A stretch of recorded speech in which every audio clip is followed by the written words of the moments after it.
It's a little out of character for me because I generally am known for doing wildlife, but I spend a lot of time in the mountains with horses, and pretty much wilderness is really the theme of my work. And I often think of what it must have been like back in the day when the first fur trappers were moving across the West, and the amount of wildlife and how wild the country was.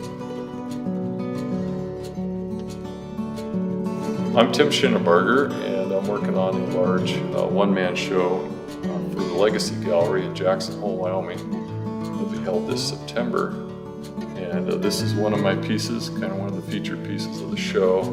It's called Along the Hoback, and it's of a fur trapper, mountain man,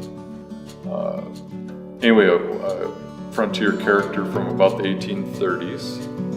I did this piece kind of coming full circle. When I was younger, I did a lot of early Indian and fur trapper type pieces way back in the late 80s, in my earliest part of my career. And so this is kind of coming full circle, but I feel like now I have more time to do real, true primary source research. Probably the part that gave me the most fits, well, I sculpted the horse 3 times.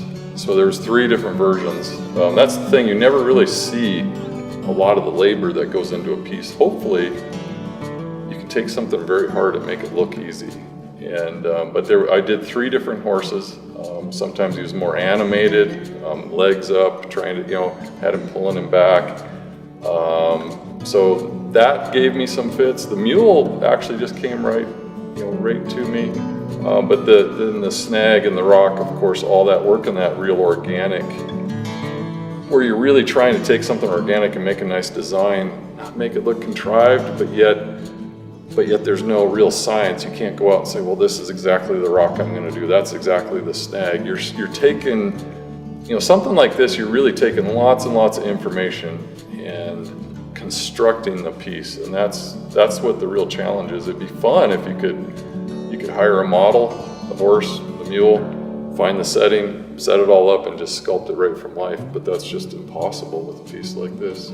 I move on, and once I've got the concept, or the basic foundation as far as the historical knowledge, I wanted to place him in a real rugged environment because I wanted to do a wall piece. And so I thought about the Hoback Canyon, which was a major obstacle and a route that was used during this era, probably in the late 1830s.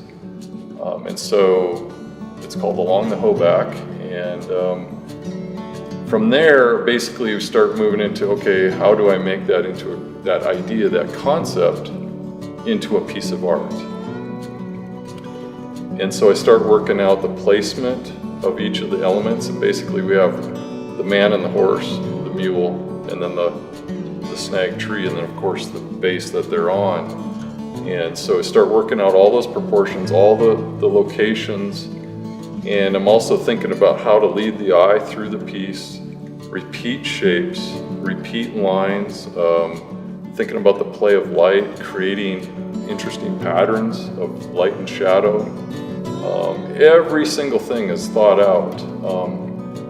With the wall pieces, especially hard, where you're laying animals on top of animals, or rocks and trees, trying to make sure that things are readable. And so I'm always thinking about the play of light as far as what angle that clay is to the light.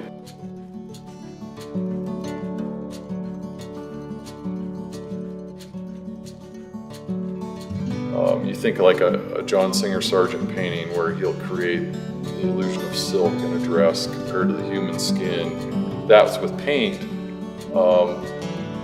Maybe the hardness of the chair, those are a lot of portraits. Anyway, I think the same way, only with clay, and that illusion of trying to get that clay to say, the difference between, say, the horse, the deep hair, the mane, the muscle, the bone of the shoulder, his leather hunting coat, the fringe, coming up with a different calligraphy for all these items, always asking why, not how.